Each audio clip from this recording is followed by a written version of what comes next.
looking at the African presence really all over the world. So we were not brought here just as slaves. We were here before slavery and the white people's colonization empire and what they had done to subjugate people. So we were here way before. Something happened during that slave time, and then we were here now post-colonial. So to look at our extension as African people, we're all over the world, but we've been decimated on a political level. So when you look at Peru, when you look at Bolivia, you look at Brazil, we are not the ones in political power.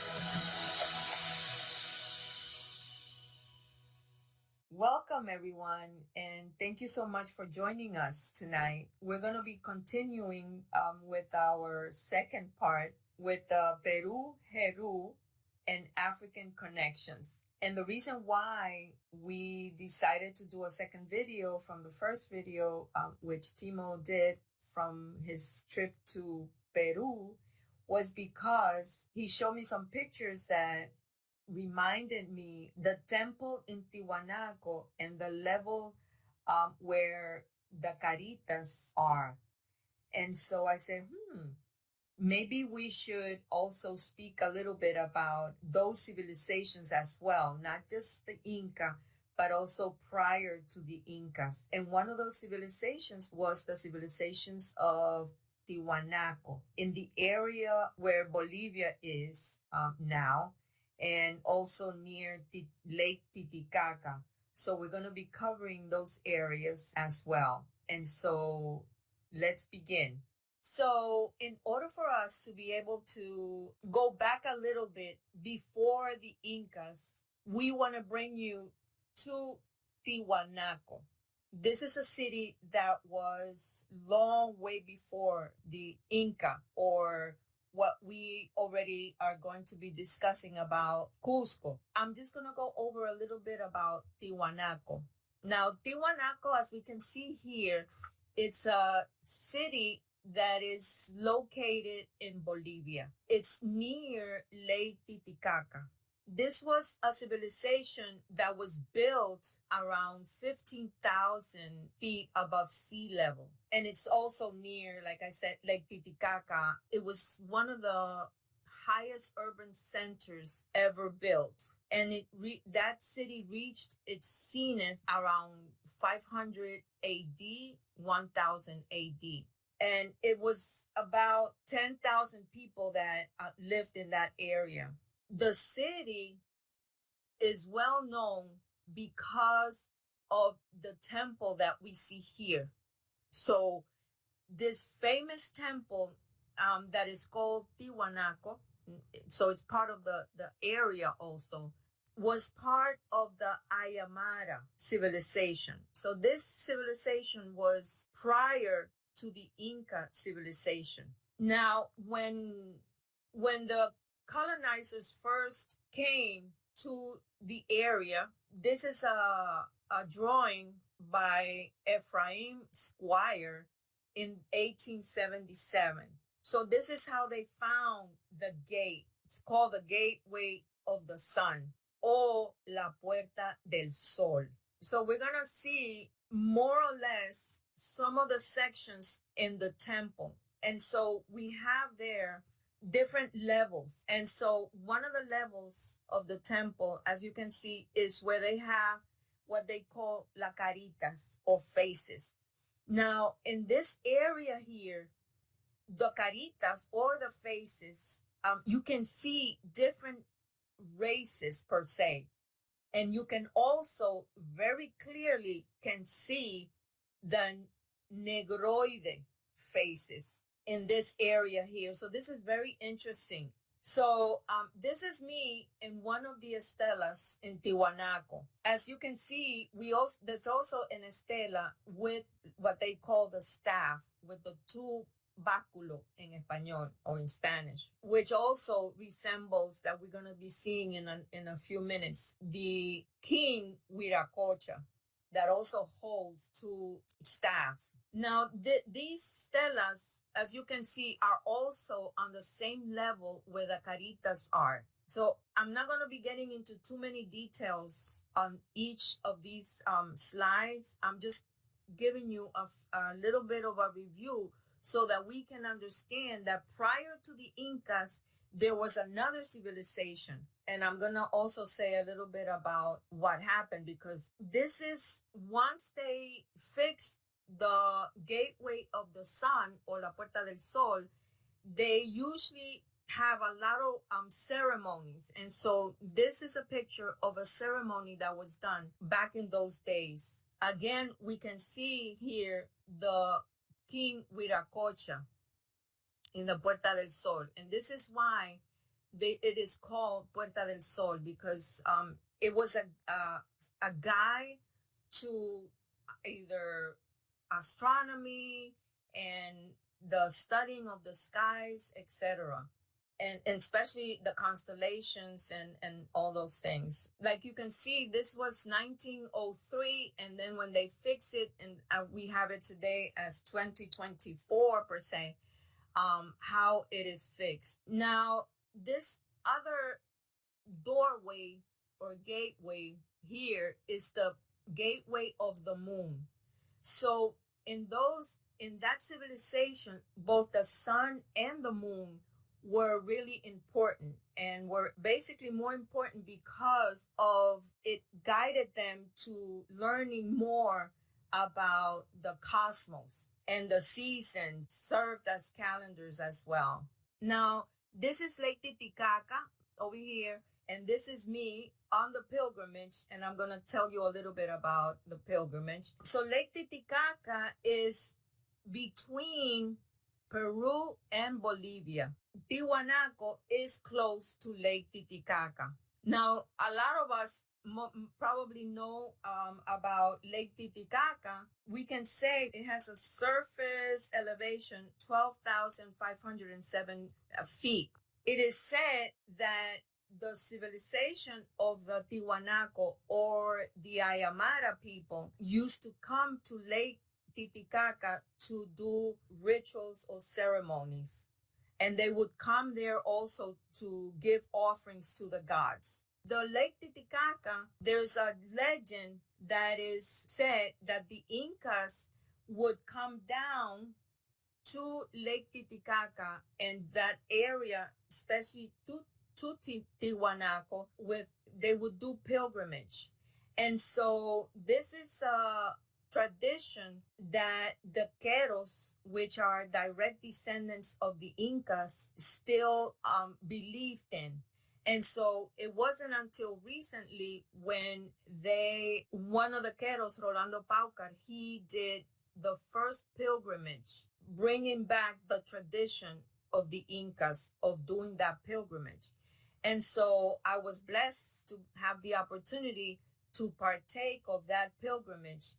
And so you see here, it's called Qhapaq Ñan, which is El Camino del Inca. And so this is some of the pilgrims that were doing the pilgrimage, and this is me here, and then this is me, and this is me. So as you can see, it was quite an experience, at least for me. And so ever since we did this first pilgrimage, every year the pilgrimage is also done again with different people, those that want to attend the pilgrimage.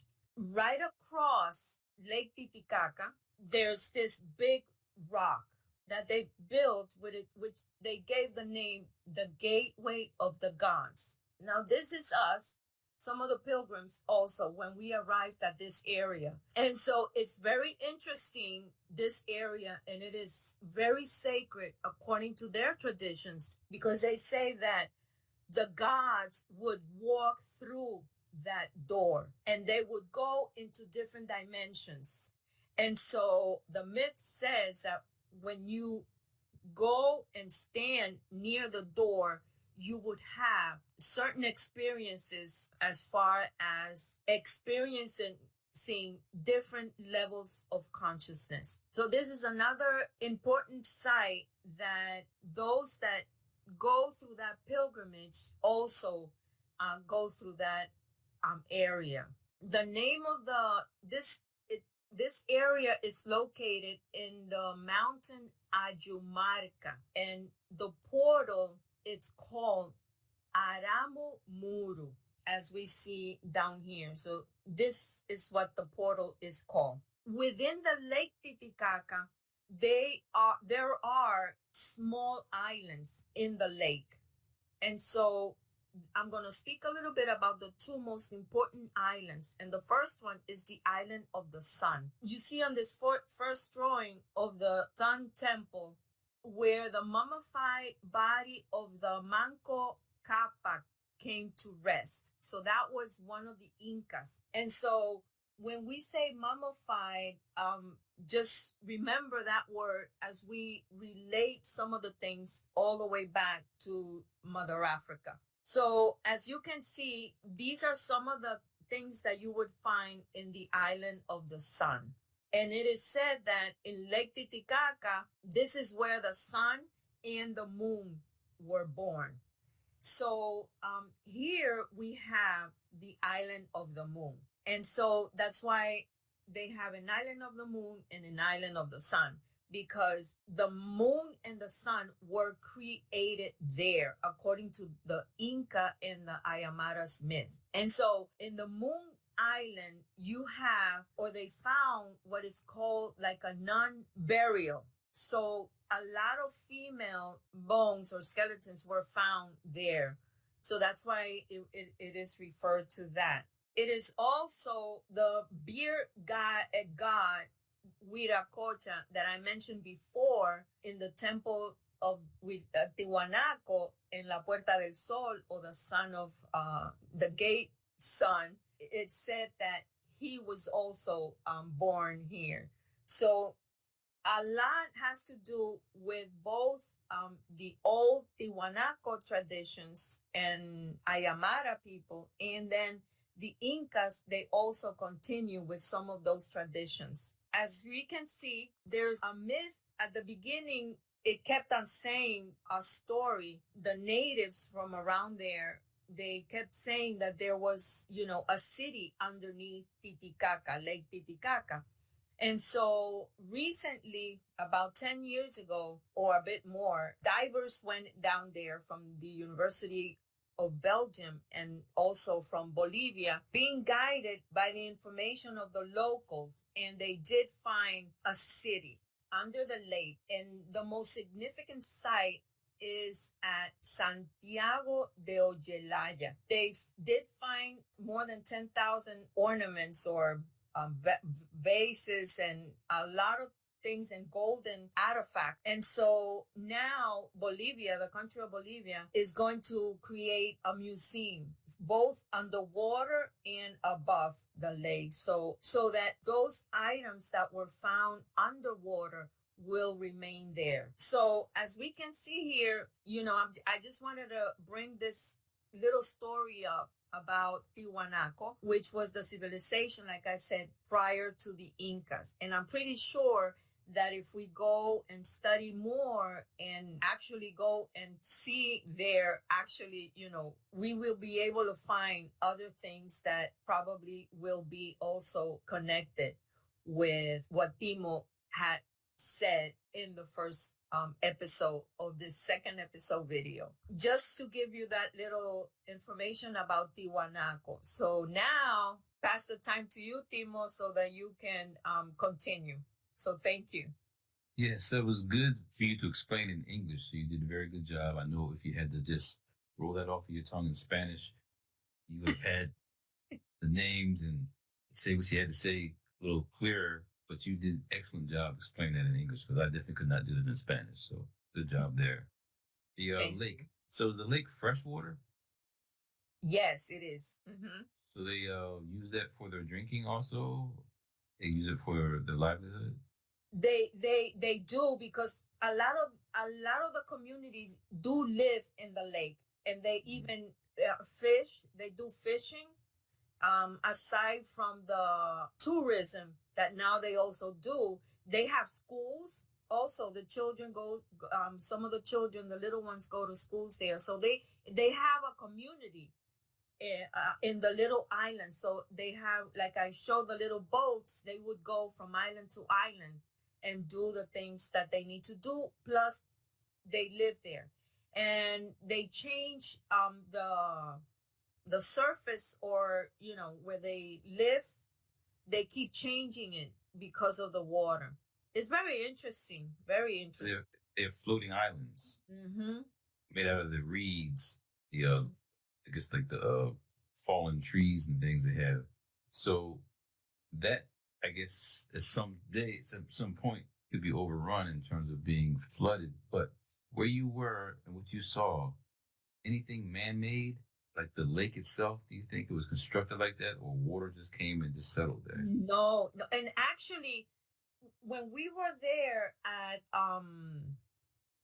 Amaru Muru, on that rock wall, we camped there on the near the wall on the other side. And when we went to Lake Titicaca, we just crossed like the road, and Lake Titicaca was there. It was so big and strong, it looked like an ocean because it had waves. I mean, really big waves. So those locations under the lake, so that lake wasn't that high in the past. I'm not sure. Couldn't have been if it had. You're saying there was buildings and civilization no. underneath. Yes. No, the flood came afterwards. So Right. to get the lake. Right. So at some point, that area may not have had that much water. No. Landscape changed, flooded out the areas that were lower, and now they're still underwater. Yes. There's many places in the United States that have been purposefully flooded out to get rid of the people that were living there, like Black people that were living there. Yes. I've learned the story. Yeah, sad scenario, but here it sounds like it may have been a natural disaster in terms of the flooding, and then now all that water happened to settle there in that basin. So now you have Lake Titicaca. Because all over the world, people have asked the question about, like, where is Atlantis? Is it in the middle of the Atlantic Ocean? Is it somewhere else on the other side of the world? I mean, so when you think about these basins of water that have collected over the years because of geological changes, you start to see how flooding in the past was devastating to some. So it's good to see that people are living comfortably now in that area. So when we have discussed, you did say this area is before the Inca, and pretty much as you look at Tiwanacu was really around like 100 AD. So still after, in the AD area, after Christ, after death, that is, after the Christian era. And so those civilizations that were before, let me see if I can share my screen and discuss the actually transition of people. Because we, as you were doing on Ubuntu Returno, are looking at the African presence really all over the world. So we were not brought here just as slaves. We were here before slavery and the white people's colonization empire and what they had done to subjugate people. So we were here way before. Something happened during that slave time, and then we were here now post-colonial. So to look at our extension as African people, we're all over the world, but we've been decimated on a political level. So when you look at Peru, when you look at Bolivia, you look at Brazil, we are not the ones in political power. So we were there in those places, but the whole way that white supremacy works, you get rid of those people with color to maintain your so-called superiority, to get rid of those people of color, but they were already there. So now they become subjugated, and they also become on the peripheral of that society. So when you start seeing images of the people that were in that area of the world, we have to start asking questions like this.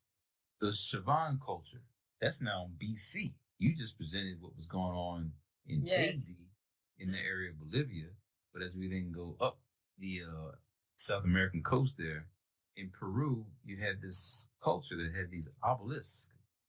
So in ancient Kemet or Africa, there's obelisks called Tekenu. Mm-hmm. Tekenu had a representation. People talk about it being the phallic symbol for the god Osiris. Point here is that this large monument, this obelisk, is found way over there in Peru. So some people are saying that, hey, was there Egypt in the Americas? And potentially you have to think about that because look at the word Peru. Peru sounds like Heru. Heru. Heru talking about the hawk, Horus. All this 2,000, 3,000, 4,000 years ago prior to this, they're in ancient Kemet. So there was a connection between the two, and it wasn't because of Delta or United or, I don't know, was American still around? Wasn't anybody flying back and forth? Ships, boats, and then walking and then going through those mountains. And you there, you saw those Andes Mountains are tremendous. Mm-hmm. How do you get around that? Yes. So there is an Inca trail today, and people have known past and best ways to get through. But just to be in that area, thousands of years ago, people were there way before Europeans came on down and created destruction. And some of those people look like this. Mm-hmm. Boucher culture.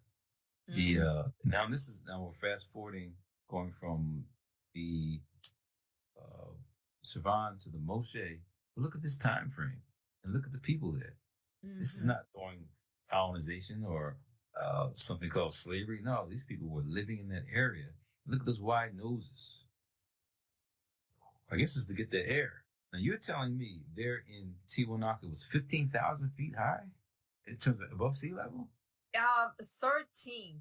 13, right. Because in Cusco was 13,000. Mm-hmm. Machu Picchu was about 11,000. Either way, the air is thin. Mm-hmm. Now the question is, does a big nose, big nostrils help out better in our environment like that? More than likely. Thin nose in the European thin noses to kind of keep air in, keep the warmth going towards the brain. And so you look at African people coming from a hot environment, because this is all now still near the equator. It's hot down there in South America in this part we're talking about.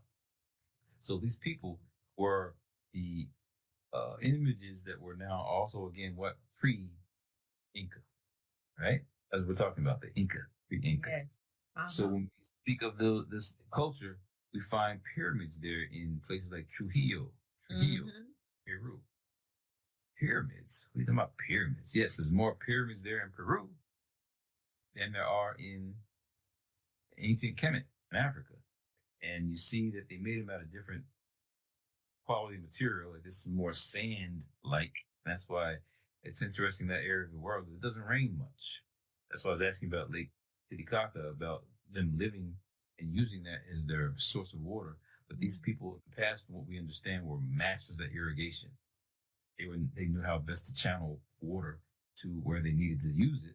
And also, as you talked about the sun gate and the moon gate, they needed all that to know when best to plant, when best to know how to harvest, and when the water was going to be rising or going down. So that was their clock.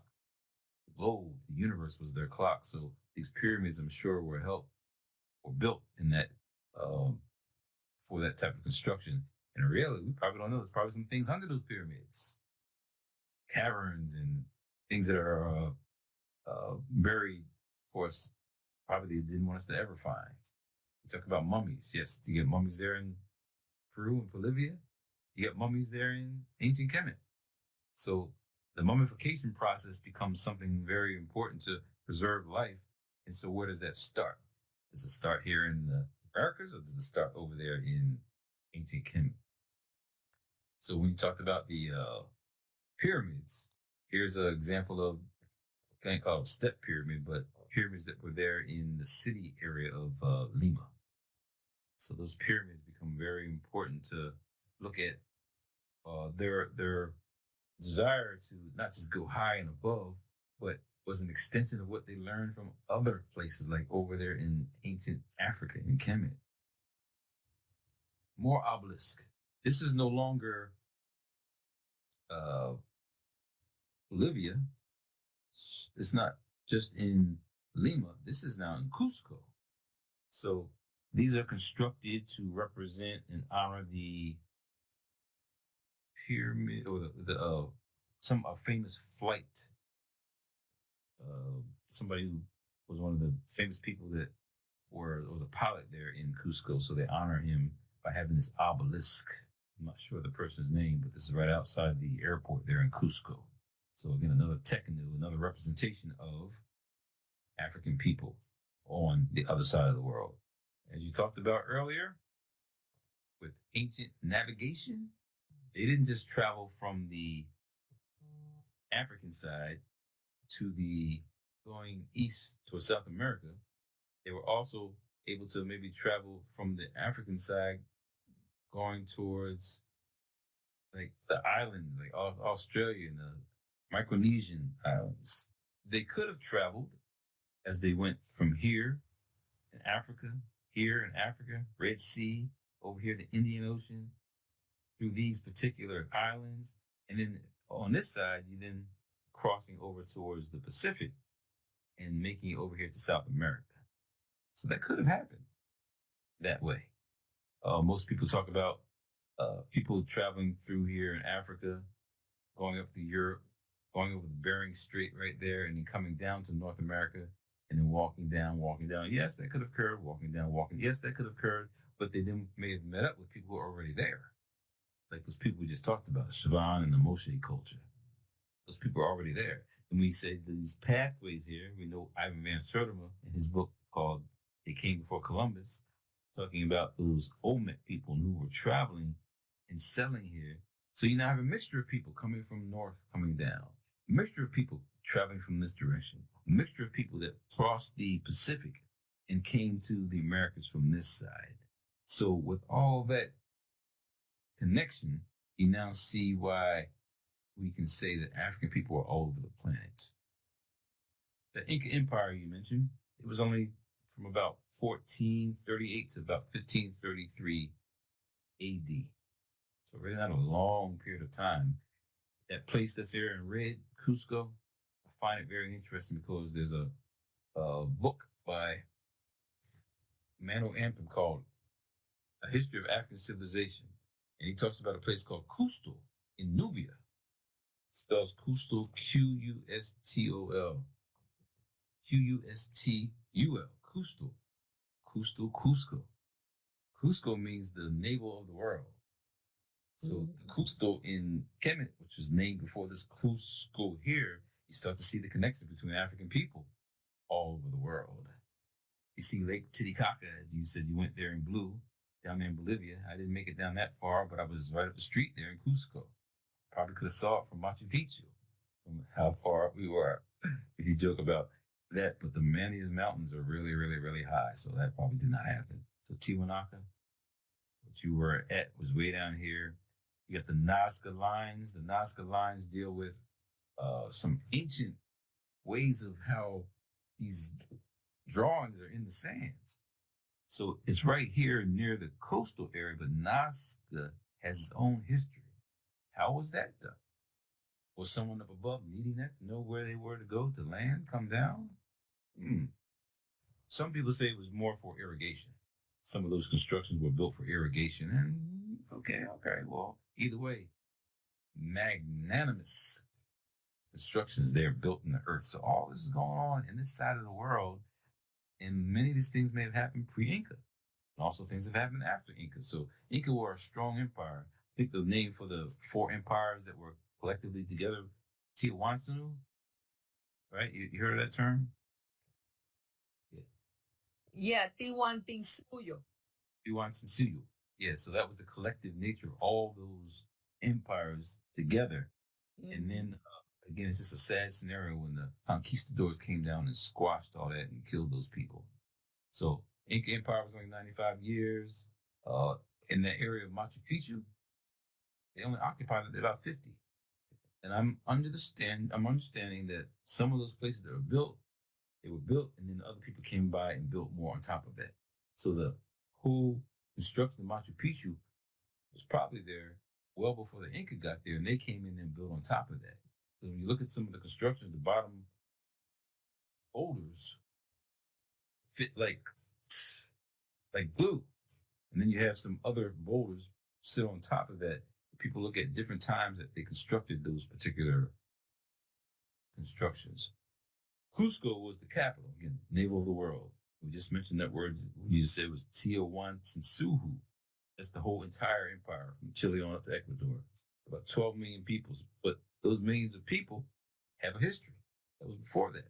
And we can't look at the whole racism thing because they didn't really talk about races. They maybe have tribes and cultures and regions that they spoke of, ethnic groups. There's no way you can look at them probably discriminating because of a person's skin color. So from what I understand there in Peru, they love the word. They love black. The black alpaca is worshipped. The black Christ is worshipped. Black people today may not be worshipped because the way colonialism has constructed things and colonization has occurred to make it look like everything that's black is bad. Like devil's food cake, why is that dark? Angel food cake, why is that white? So these things happen all over the world. So the entire area of Peru was populated well before this Inca, 20,000 years ago. And so that's why we can start to say there's a connection between the people there in Peru and people in other parts of the world, and also connected to Africa. So when we travel from to get to Peru and come down to South America, some of those people were probably in the Central America area. And some of those people look like the Olmec people right there in the middle. Those are not Europeans. Those are not Asians. Those are African people.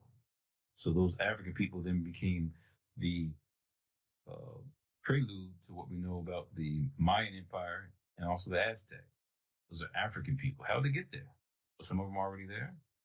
Did they travel, except along those currents along the Atlantic? More than likely. And look at the word of names.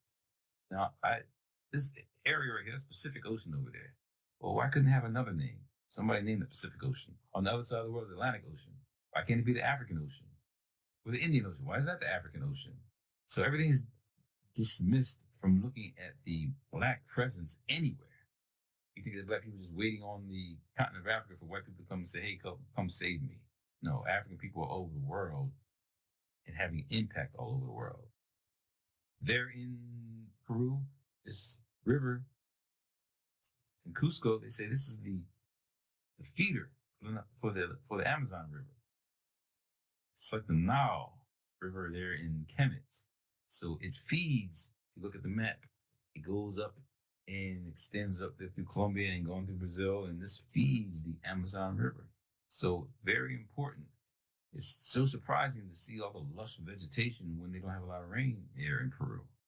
Found that amazing with all the different types of corn and all the things that they can grow. Rich area.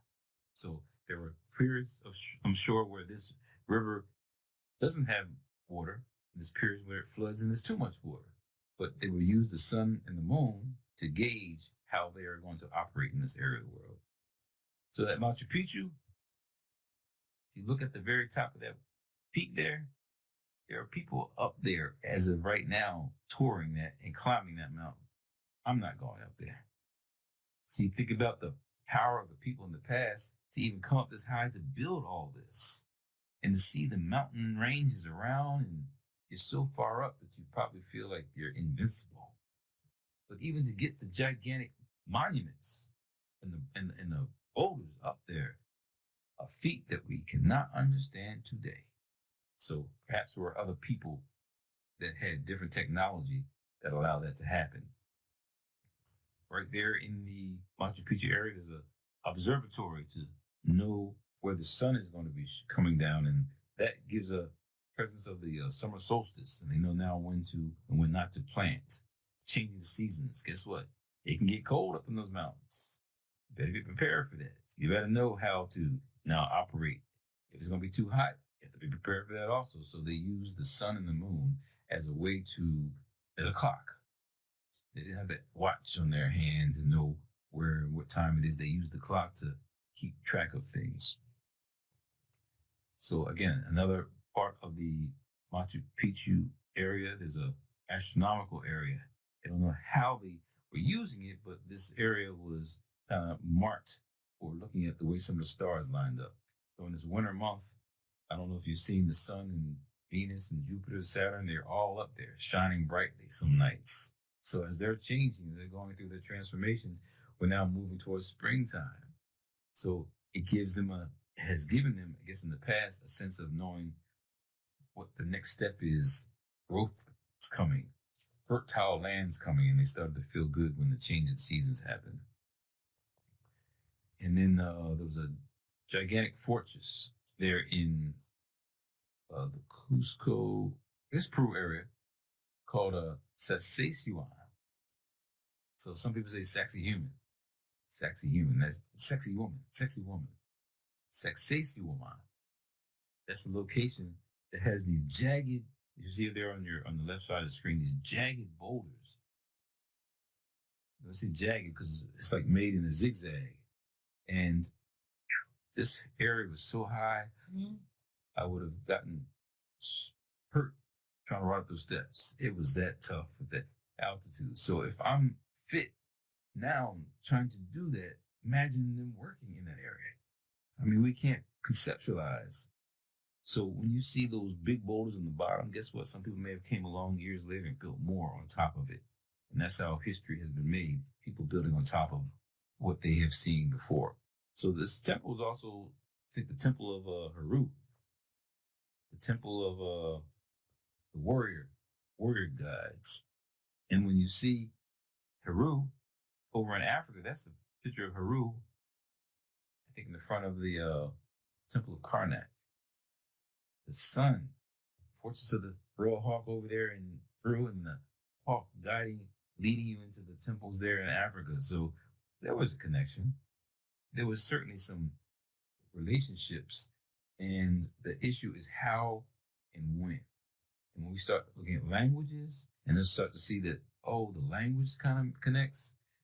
Genealogy, again, we start looking at the African people that may have, you don't just come back and forth and go. No, you may have to stay. And as you stay, people pass and die. You can look at if you're mummified, you can look at the skin, look at the bones. You can start to do DNA analysis. And a lot of people don't want to do genetic analysis today because it starts to prove something that they don't want you to know. So as we go high above, again, this is the height of, I guess the highest place I was there when I was in Peru was 12,000 feet above sea level. And again, the breath, it really took your breath away. It's a whole different expression of what that means in real life. So for us as African people, we have to understand that we were not just stuck there in Africa. We were there exploring the world. And as we explored the world, I'm under the great belief that people respected us. We respected them. And we lived in not just peace and harmony, because there was wars going on. I mean, people like to talk about the Aztec being warrior-like. People talk about the Incas being, where they conquered people because they were killing people. That's really the European story. People were just guiding their lives and respecting cultures, respecting boundaries. The European doesn't respect boundaries. They're trying to take, let's say, the European in America is trying to take Greenland now. The European in America wants to make Canada 51st state.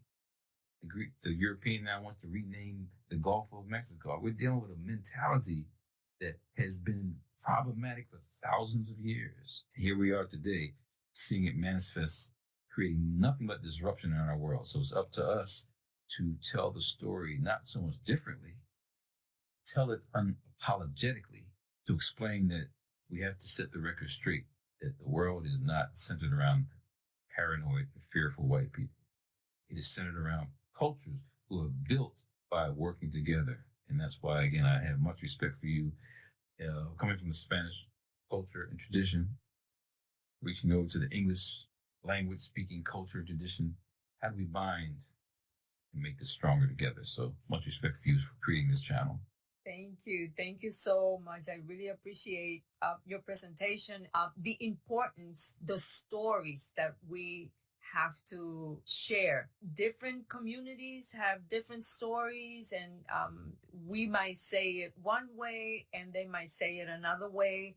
But I think that the important thing is for us to recognize, especially today, that relationship that we have as human beings, that no matter where we are in the globe, at some point in time, we were relating to one another. And especially me, with the experience that I had, the pilgrimage was for 100 days.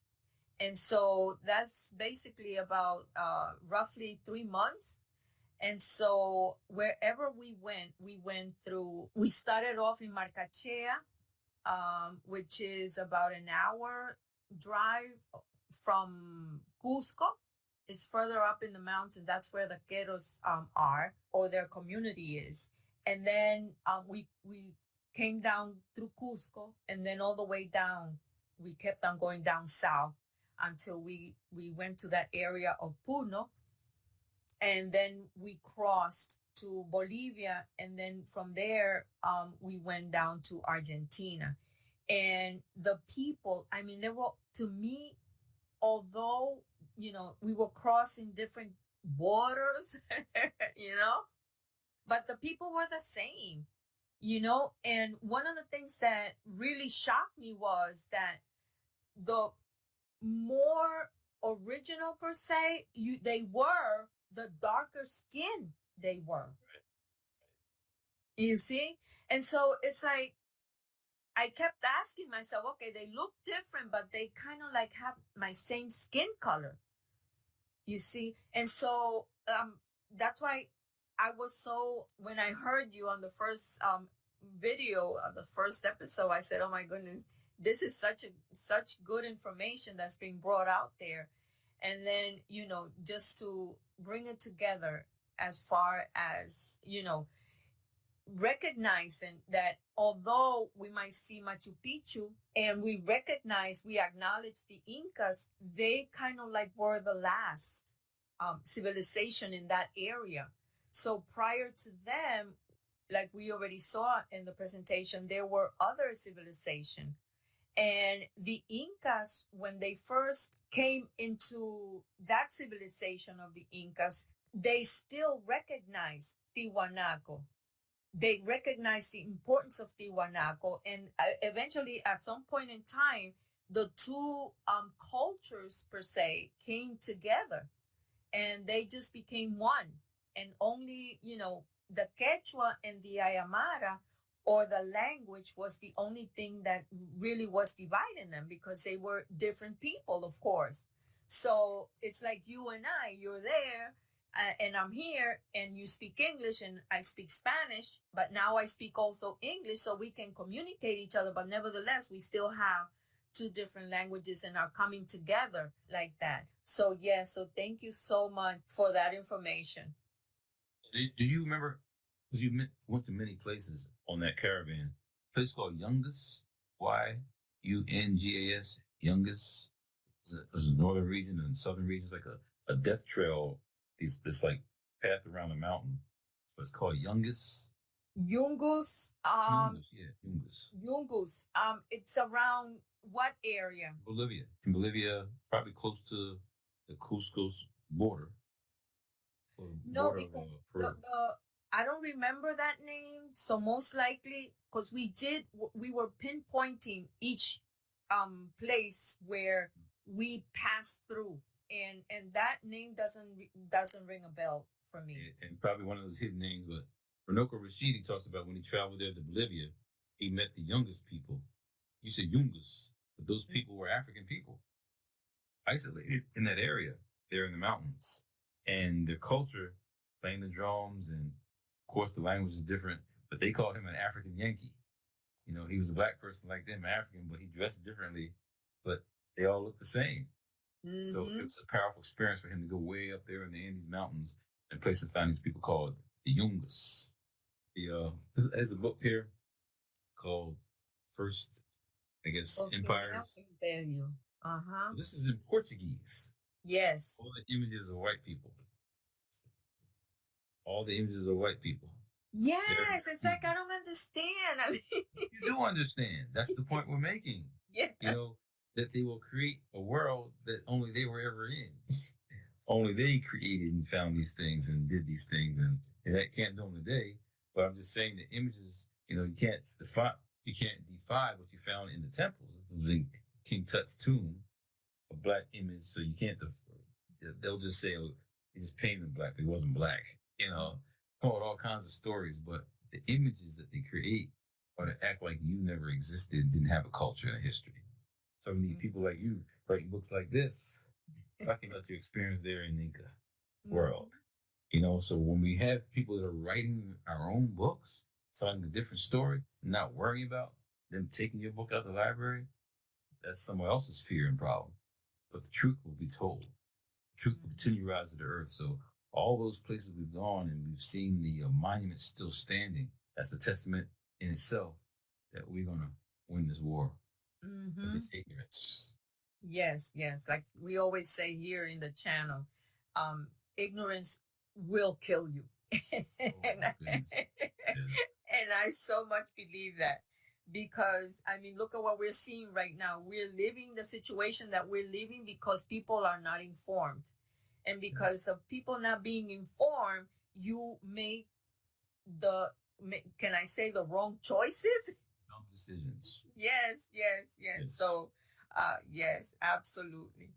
We shall do whatever we can as we travel across borders to assist and help other people to not see the world from a slanted view that has been presented for, I guess you could say now, hundreds of years. But this is just a little teeny blip in terms of other civilizations that have longer standing history. We just have to now dig it up, uncover it, and explain it from our perspective. And explain it from and not only that, share it with our community because one of the things that I experienced was that these communities, they have their traditions, and they it's mostly an oral tradition because they didn't have any writings, so everything was passed down through through their elders and by stories. And so they continue with the story, with their story, so at least they have some information. But within our community, we hardly have people out there sharing our story, and not only sharing our story but also sharing from, I mean, how long have we been here? If we're the original people on earth, then where is our story? So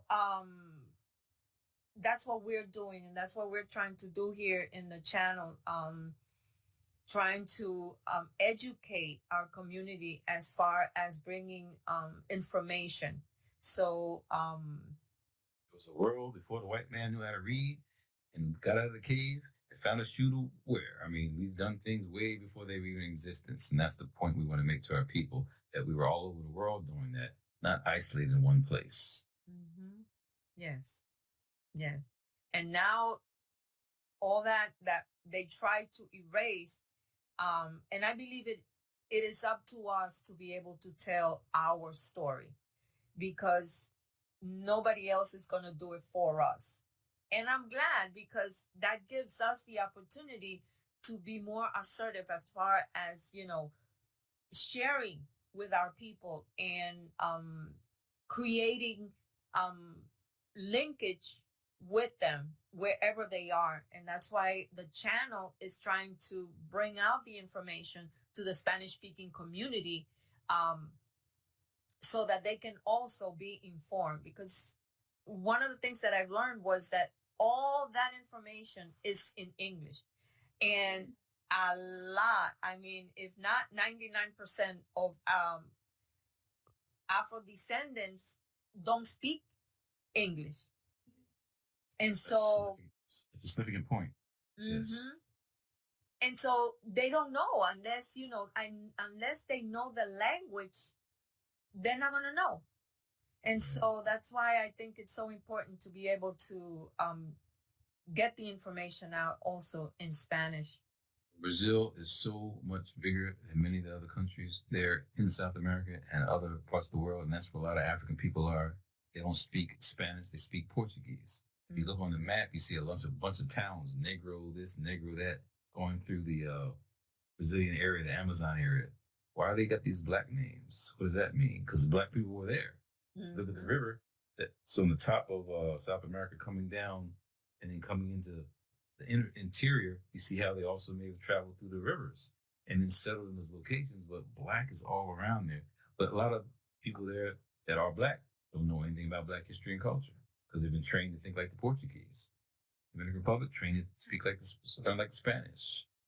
So some of those Francophone countries trained to think like the French, not to think like an African. So that's our role, to get people to start to think about their heritage and their culture coming from an African perspective. Yes. Thank you.